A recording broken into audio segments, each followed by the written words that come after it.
Hello guys, तो आज हम फिर से आप सभी लोगों को सुबह सुबह में लेकर आ चुके हैं बहुत ही मेहनत के साथ में कैप्सूल क्लास। भाई साहब सही बता रहे हैं, जिंदगी इसमें कैप्सूल पे चल रही है। इतना बुरी तरीके से सर्दी हो गई ना कि बाद ही मैंने कहा कि क्लास देना है, 7 से 8 क्वेश्चन तैयार, वो भी 2 नंबर वाले आज प्रश्न तैयार कराएंगे। कोई कहा था सर केमिस्ट्री का 2 नंबर वाले प्रश्न नहीं तैयार करवा रहे हैं आप, आशीष सर से बोला था फोन करके, तो उसके लिए आज 2 नंबर वाला प्रश्न लेकर आए। अब सुबह में 2 नंबर वाले प्रश्न भी लेकर आते रहेंगे आपको, ठीक है, टेंशन नहीं लेना। 2 नंबर 5 नंबर जो भी है, 1 नंबर 2 नंबर सब कुछ क्लियर होगा ना। बस आपको डेली सुबह में एक क्लास लेनी है। आपको एक काम कर लेना है, सुबह में उठते ही इस क्लास को ले लेना, बस इतना आपको डेली करना है। आपकी बहुत ही बेहतरीन, और आपको पता नहीं चलेगा, सबके सब चीजें याद हो जाएंगी जितनी भी यूट्यूब पे क्लासेस चल रही हैं। अगर आप रिवीजन के पर्पज से उस सभी क्लासेज को ले रहे हो ना, बहुत ही अच्छे से हम लोग फ्रेम करके दे रहे हैं आपको, पूरा एकदम शेड्यूल के साथ में क्लास देते हैं कि बता देते हैं सप्ताह में कौन कौन सी क्लासेज होने वाली है, किस किस चीज का हम लोग देने वाले हैं। इतना आपको किसी भी इंस्टीट्यूट पर इतनी बढ़िया तरीके से आपको देखने को नहीं मिलेगा, ठीक है। तो चलिए क्लास की शुरुआत करते हैं एक बहुत ही बेहतरीन क्विज के साथ में कि सक्सेज की एक खास बात होती है, वह हमेशा मेहनत करने वालों पे फिदा होता है। ये लाइन देखकर हम उठ गए आपको क्लास देने। मुझे अगर सफलता प्राप्त दिलाना है अपने बच्चों को, 90+ दिलाना है बच्चों को, अपने भाइयों को, अपने बहनों को, तो मुझे मेहनत करनी होगी। और मेहनत हर एक परिस्थितियों में करनी होगी। हमेशा परिस्थितियां समान नहीं रहती हैं। मैं मानता हूं तबीयत खराब था, मैं शाम को एप्लीकेशन पे क्लास नहीं लिया था, इतना बुरी स्थिति था, फिर भी मैंने सोचा 20-22 मिनट क्लास ले ही सकते, है ना, कुछ तो सिखा के ही जाएंगे, ठीक है। ये डेडिकेशन आपके अंदर भी मुझे देखना है, और ये डेडिकेशन अगर आपके अंदर भी रहा तो आप बहुत ही आगे जाओगे मेरे भाई, बहुत ही आगे जाओगे। तो चलिए आज की क्लास, आज के क्वेश्चंस की तैयारी की शुरुआत करते हैं, है ना। फिर से यही लाइन मैं बोलूंगा, सक्सेस की एक खास बात होती है, ये मेहनत करने वालों पे फिदा होता है। जो मेहनत नहीं करते उनको सक्सेस नहीं मिलती है, उनको मतलब बिना मेहनत किए कुछ मिलता नहीं है। और मेहनत एक ऐसी चीज होती है कि अगर आपके जेब में एक पैसे भी ना हो, आप भारत के सर्वोच्च पद पे जाकर बैठ सकते। वही बात मैंने बोला था कि जेब में गांधी हो या ना हो, जेब में पैसा हो या ना हो, लेकिन अगर दिल के अंदर आंधी रहेगी तो आप जो चाहोगे वो बन जाओगे। अगर आप देखोगे ना, एग्जाम्पल बहुत सारे लोग हैं, एपीजे अब्दुल कलाम को देख लो, कुछ नहीं था उनके पास, जीरो से उठे थे। और ये इस युग की बात मैं कर रहा हूं, कलयुग की बात कर रहा हूं ना, इस शताब्दी की बात मैं कर रहा हूं। जीरो से उठे थे और सभी लोग इन्हें जिंदा देखे भी हैं। जीरो से उठे थे और भारत के सर्वोच्च पद तक गए थे। और अगर वो जा सकते हैं, उनसे बेहतरीन कंडीशन में आप हो, आपको मोबाइल मिला, आपको चार्जर मिला, आपको लाइट मिला, आपके मोबाइल में डेटा पैक मिल रहा है, उनसे बेहतरीन कंडीशन में हो, आपको पेपर बेचने कहीं नहीं जाना पड़ता है। अगर आप भी मेहनत कर लोगे ना तो पक्का आप पे सक्सेस फिदा हो जाए। चलिए क्लास की शुरुआत करते हैं, बहुत हुआ मोटिवेशन। क्वेश्चन क्या, राहुल के वासदाब सापेक्ष अवनमन नियम की व्याख्या कीजिए। राहुल का जो है अवनमन नियम की व्याख्या करने की बात कह रहा है। वासदाब के सापेक्ष अवनमन नियम जो है उसकी व्याख्या करना है। राहुल का नियम क्या होता है, राहुल का नियम बताओ। मैंने आपको बताया था पहले वासदाब में अपेक्षित अवनमन क्या होता है, ये जान लो। देखो भैया, मैंने इसके बारे में 1-2 दिन पहले क्लास में डिस्कस किया था, वही तरीका से मैं आपको समझाने और सिखाने की कोशिश करूंगा मेरे भाई। देखो भाई, ये आपका एक विलियन है ना। इस विलियन में मान लो आपको ये सब लड़के हैं, है ना, ये सब नीले कलर के लड़के हैं, ठीक है ना, नीले कलर के लड़के हैं, ये सब लड़के हैं, ये सब लड़के हैं, ठीक है, ये सब लड़के हैं ना। इसका शुद्ध अवस्था में, इस विलियन का शुद्ध अवस्था में वासदाब कितना है, P0 है। जैसे आप लोग भी हो, जब घर से बाहर निकलते हो, कोई भी गर्लफ्रेंड बॉयफ्रेंड नहीं बना होता तो आप 10 घंटे 12 घंटे पढ़ाई कर लेते हो, क्योंकि पढ़ने के बाद कोई काम नहीं होता है। और नए कॉलेज में एडमिशन लिए तो वहां पे कोई दोस्त नहीं होता, तो वहां पढ़ाई ही करते हो और कुछ नहीं करते हो। लेकिन जैसे जैसे गुलाबी गुलाबी दोस्तियां बनने लगती हैं, है ना, वैसे वैसे मान लो आपके दोस्त बनने लगे ऊपर, है ना, अवाष्पशील विलेय पदार्थ इसे बोला जाता है, अवाष्पशील विलेय पदार्थ, यह अवाष्पशील विलेय पदार्थ इसमें मिलाया जाता है तो क्या होता है, इसका वाष्प दाब में कमी हो जाती है, जिससे जो हो जाता है पीएस, वाष्प दाब में कमी हो जाती है ना। ये शुद्ध अवस्था में वाष्प दाब है, अवस्था में, यानी ये शुद्ध अवस्था में अगर आप 10 घंटे पढ़ रहे थे, लेकिन कुछ मिला देने के बाद ये आप हो गए 9 घंटे या 5 घंटे पढ़ने लगे, या 4 घंटे पढ़ने, है ना, 4 घंटे पढ़ने लगे। कुछ मिलाने के बाद आप 4 घंटे पढ़ने लगे, क्योंकि 6 घंटे उससे भी तो बात करना था। तो आपके पढ़ाई में कितना अवनमन हुआ, आपके पढ़ाई में कितना की कमी हुई है, बताओ क्या करोगे, है ना, क्या करोगे, यही करोगे ना, 10-4, यही बात करेंगे, P naught minus P S, है ना। यही बात कहा जाता है वाष्प दाब में अपेक्षित अवनमन। इसे क्या कहता है, वाष्प दाब में अपेक्षित अवनमन, वाष्प दाब में अपेक्षित अवनमन, वाष्प दाब में अवनमन,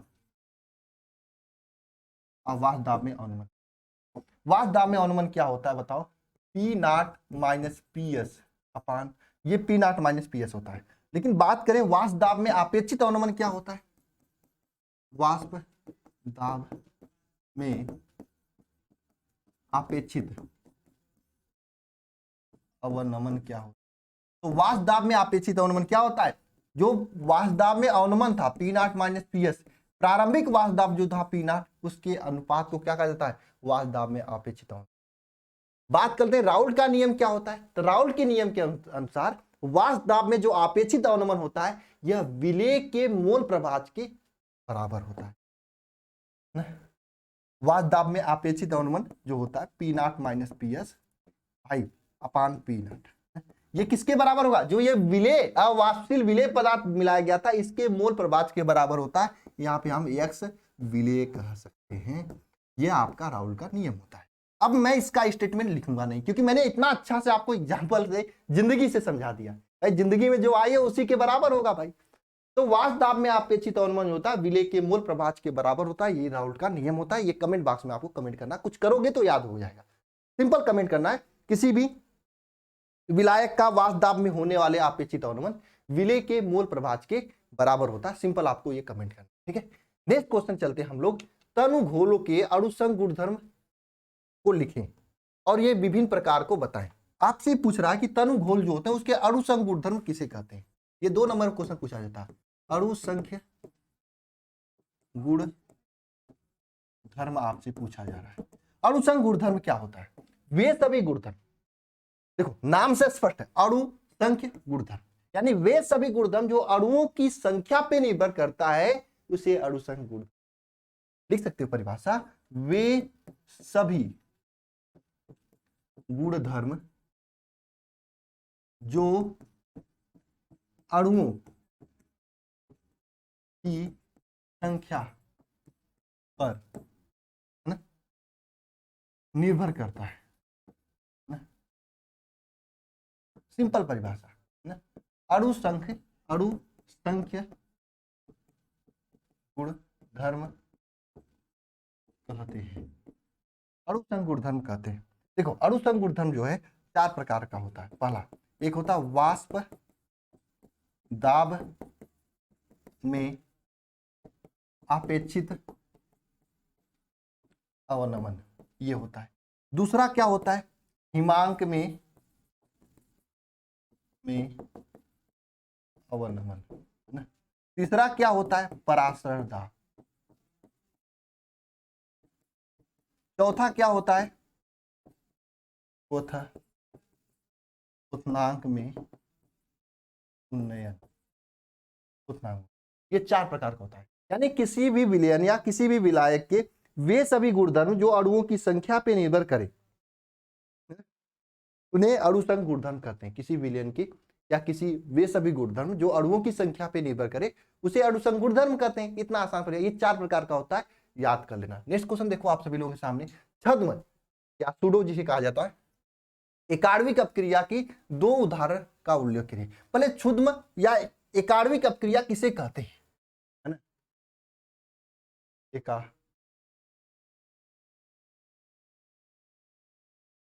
एकाण्विक विक्रिया, एकाण्विक अपक्रिया क्या होती है बताओ, क्या होता है छद्म या एकाण्विक अपक्रिया, बताओ किसी को आइडिया है, बताओ बताओ। वह अपक्रिया जिसकी कोटि एक हो परंतु आणविकता एक ना हो उसे छद्म या एकाण्विक अपक्रिया कहते हैं ना। वह अपक्रिया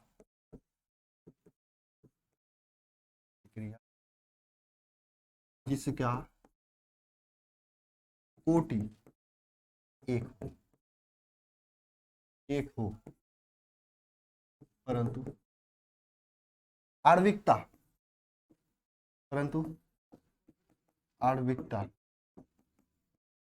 एक से अधिक हो, क्या कहलाता है? एक आणविक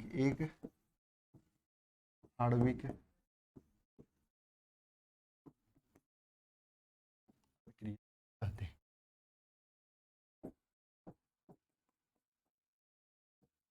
ठीक है, इसके दो उदाहरण आपको पूछा है, मैं दो ही उदाहरण बताऊंगा आपको, टेंशन मत लो। एक पहला उदाहरण लिखना, क्या?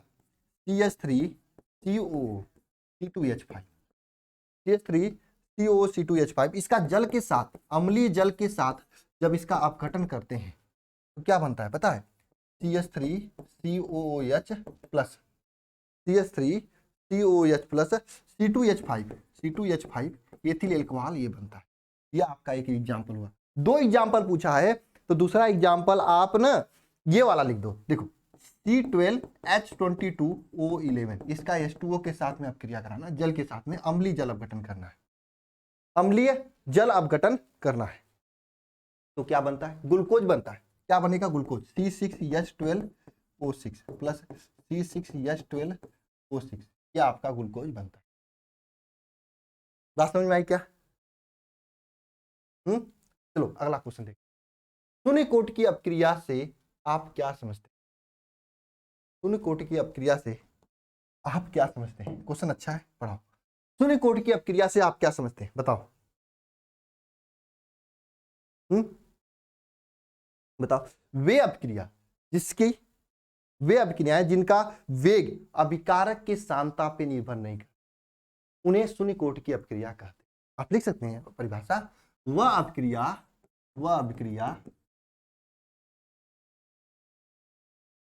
जिसका वेग अभिकारक की सांद्रता पर निर्भर ना करे, शून्य कोटि की अभिक्रिया शून्य कोटि की अपक्रिया कहलाती है ना? एग्जाम्पल, उदाहरण की बात करें, उदाहरण क्या है? H2 plus Cl2 gives out 2HCl, ये example. H2 plus Cl2 gives out 2HCl, ये आपके इसके एग्जाम्पल है। और ये क्रिया H न्यू सूर्य के प्रकाश की उपस्थिति में होता है, शून्य कोटि की अपक्रिया होगी। एसीटोन, अब देखो रिएक्शन आ रहे हैं, क्या रिएक्शन? एसीटोन क्षार की उपस्थिति में आयोडीन के साथ अपक्रिया करता है तो क्या बनाता है? अब बताओ, रिएक्शन है यह, और ये बहुत ही नाम, आइडोफार्म रिएक्शन आप लोग सुने हो ना, वही वाली रिएक्शन है। मैंने आपको बताऊं क्या होता है। आइडोफार्म रिएक्शन में CH3CO ये एसीटोन हो गया। यह क्षार की उपस्थिति में, क्षार की उपस्थिति मतलब 4NaOH, ये क्षार है। ये क्षार की उपस्थिति में आयोडीन के साथ 3I2 आयोडीन के साथ अपक्रिया करते हैं।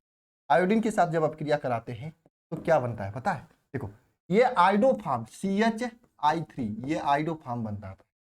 ये क्या बनाता है? आइडोफार्म बनाता है। साथ में ना 3H2O बनाता है, ठीक है, 3NaI बनाएगा ना, साथ में क्या बनाएगा? 3H2O 3NaI, और क्या बनाएगा? ध्यान देना, आइडोफार्म बहुत महत्वपूर्ण रिएक्शन है। 3H2O 3NaI, और क्या बनाता है बताओ, जिसको भी याद है? और बनाता है CH3COO, ठीक है, एथिल सोडियम एसीटेट, ठीक है, ये आपका बनाता है। देखो ये आइडोफार्म है। और ये अगर अपक्रिया, आइडोफार्म किसके किसके साथ अपक्रिया करता है, ये मुझे जरा कमेंट बॉक्स में कमेंट करके बताना। मैंने आइडोफार्म को एल्डिहाइड कीटोन वाले में पढ़ाया है, उसमें मैंने बताया जिसके पास डैश ग्रुप होता है वही आइडोफार्म, क्लोरोफार्म, हेलोफार्म अपक्रिया देता है। डैश ग्रुप कौन होता है, यानी क्या उपस्थित होता है, कौन देता है? बताओ, कौन ग्रुप होता है जिसके वजह से वह आइडोफार्म, हेलोफार्म, क्लोरोफार्म अपक्रिया देता है? ये चीज आपको कमेंट बॉक्स में कमेंट करनी है। है ना। डैश ग्रुप का नाम कमेंट बॉक्स में कमेंट करना। नहीं याद है तो लेक्चर देख के बताओ, क्योंकि वो एक बार याद हो जाएगा ना तो एग्जाम में ऑब्जेक्टिव क्वेश्चन बनते हैं। निम्नलिखित में से कौन सा आइडो फार्म, कौन सा हेलो फार्म अपक्रिया नहीं देता है, तो उसमें से आपको ग्रुप पहचानने आ जाएगा कि जिसके पास ये होता है वही आइडो फार्म हेलो फार्म अपक्रिया देता है। जिसके पास आज पैसा होता है उसी को सम्मान मिलता है, जैसे होता है ना बात, वही सेम होता है। तो एक ऐसा ग्रुप है जिसकी वजह से ही केवल आइडो फार्म हेलो फार्म अपक्रिया होती है। उस ग्रुप का नाम आपको कमेंट बॉक्स में कमेंट करना है, ठीक है। चलो नेक्स्ट रिएक्शन क्या है। एथिल ब्रोमाइड को KCN के साथ अपक्रिया गर्म करने पर क्या बनता है। एथिल ब्रोमाइड, एथाइल ब्रोमाइड मतलब C2H5Br। KCN के साथ अपक्रिया कराना है तो क्या बनाएगा बताओ। KCN के साथ जब अपक्रिया कराएंगे तो क्या हो जाएगा बताओ। C2H5CN प्लस KBr आपका बनाएगा, यह आपका बनाएगा, ठीक है ना। एथिल साइनाइड, है ना। अब बताओ, अब मुझे जरा बताना कमेंट में, C2H5CN का अगर हम जल अपघटन करा दें, क्या करा दें, जल अपघटन, जल अपघटन करा दें, जल अपघटन करा दें, इसका अगर जल अपघटन करा दें तो क्या बनेगा, यह आपको नीचे कमेंट बॉक्स में कमेंट करना है। क्या बनेगा, यह मैंने बताया था आपका जल अपघटन कराने में क्या बनता है। और हाँ, अगर आप नए बच्चे हो, अभी तक आपके बोर्ड एग्जाम की तैयारी अच्छी नहीं हुई है और आपके बैकलॉग ज्यादा हो चुके हैं, अगर आप कवर नहीं कर पा रहे हो और अभी से पढ़कर आप 90+ लाना चाहते हो, तो इस बैच को ज्वाइन कर सकते हो, शिखर 2.0 बैच। इसके बारे में मैंने बहुत कुछ बोल रखा है कि आपको 10 घंटे की लाइव क्लासेज मिलेंगी। यह मेरी टीम है, आपको इसमें daily live class, class note PDF, online weekly test, study material, syllabus, सभी महत्वपूर्ण प्रश्न, मॉडल पेपर के सब कुछ चीज़ मिलेंगी। अब इसके बारे में क्या ही बतलाना, ठीक है, आप जानते ही हो। ज़्यादा जानकारी के लिए इसी पे कॉल कर लेना, 930 577 1375। इस पे सब कुछ आपको बता दिया जाएगा। इच्छुक हो तो ज्वाइन करके मेहनत कर सकते हो, अपनी तैयारी को बेहतरीन कर सकते हो। फिलहाल यूट्यूब पे क्लास तो आपकी चली रही है, ठीक है। चलिए आगे चलते हैं। हाँ, ये 2 क्वेश्चन आपको होमवर्क है, ये 2 क्वेश्चन आपका होमवर्क है, ये 2 क्वेश्चन आपको होमवर्क है, रिएक्शन से रिलेटेड क्वेश्चन है ना। इसको आपको कमेंट बॉक्स में आंसर कमेंट करके बताना है। ये आपका आज की रही क्लास। मैं जानता हूँ आज की क्लास उतना अच्छे से नहीं हो पाई होगी, इसके लिए मुझे माफ करना, तबीयत की इशू थी, फिर भी मैंने क्लास लेकर आया। माता रानी, माँ सरस्वती ने मुझे शक्ति दिया, और ये शक्ति आप लोगों की वजह से है। बच्चे सुबह में इंतजार करते हैं, 4000 5000 बच्चे डेली देखते हैं इस क्लास को, तो बच्चों को जरूरी होती है कि डेली हमको क्वेश्चन दिया जाए। तो संडे हो चाहे मंडे चाहे ट्यूसडे क्लास लेंगे, ठीक है। तो इस क्लास के लिए सभी को बहुत बहुत धन्यवाद। आप सभी लोग खूब मेहनत करो, दिल लगा के मेहनत करो भाई, क्योंकि मेहनत करने वाले के ऊपर ही सक्सेस फिदा होती है। सक्सेस फिदा हमेशा मेहनत करने वाले पे होती है आपको, ठीक है। चलिए ठीक है भाई, मिलते हैं नेक्स्ट वीडियो में, है ना। कैप्सूल क्लास आज की कंप्लीट हुई और कैप्सूल पे ही जिंदा है हम, ठीक है। तो पोटेशियम कैलकुलेट, है ना, कैलवान 625, है ना, और कौन सी जीरो डाल पी, और ये सब दवाइयाँ खाते खाते हालत खराब हो गई है ना। चलो ठीक है ना, मिलते हैं नेक्स्ट वीडियो में। सभी को जय मां सरस्वती।